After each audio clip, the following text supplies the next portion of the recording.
The Kuba people from the Democratic Republic of Congo are known to surround themselves with elaborate decorative patterns found in architecture, basketry, and curved objects. Kuba designs are now being featured at the Textile Museum here in Washington. VOA's Caroline Turner has more.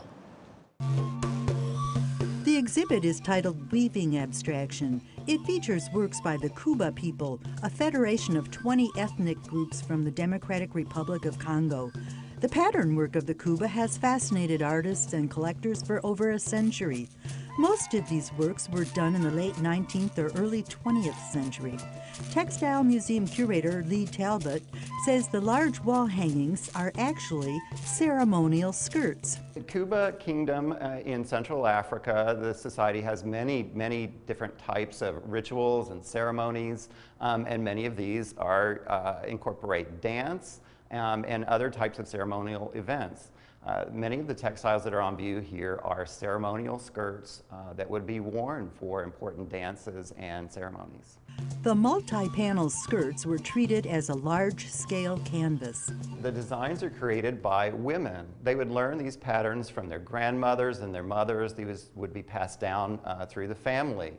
This is a fascinating skirt. It incorporates all of the techniques that we see for decorating these Kuba dance skirts.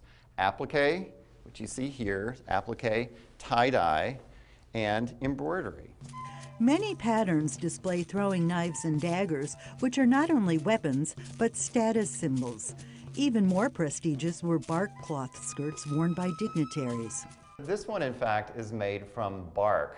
It is bark stripped from the inner layer of bark. It's pounded and dyed and then made into this skirt. Ornamental belts were an important part of the dance ensemble. This is a belt that's created with cowrie shells and beads. Of course, the Kuba Kingdom is landlocked, so they don't have access to shells, so shells were an important status symbol. Cloth weavings represent a display of wealth and were displayed at weddings and funerals. These would be made by the women of a family, but they would be the possession of the man. And they didn't have any function other than showing the amount of wealth that he'd acquired during his life. Headdresses signified the authority invested in a person elected to an office of sacred leadership. The tunic was a unique ceremonial garment. Most of the textiles are created from raffia fiber.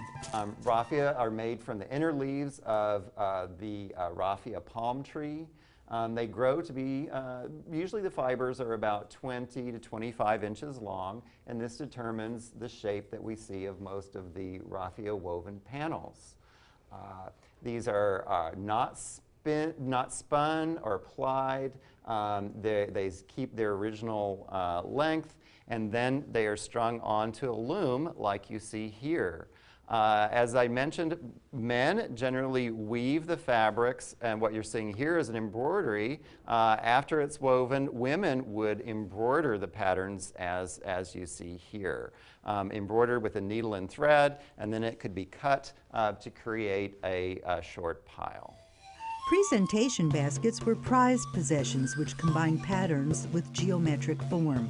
They were used prominently in ceremonies of high-ranking dignitaries. Unique horn and udder-shaped lids were designed for milk gourds. The elaborate Kuba designs are reflected today in contemporary design. The exhibit will be displayed at the Textile Museum in Washington through mid-February.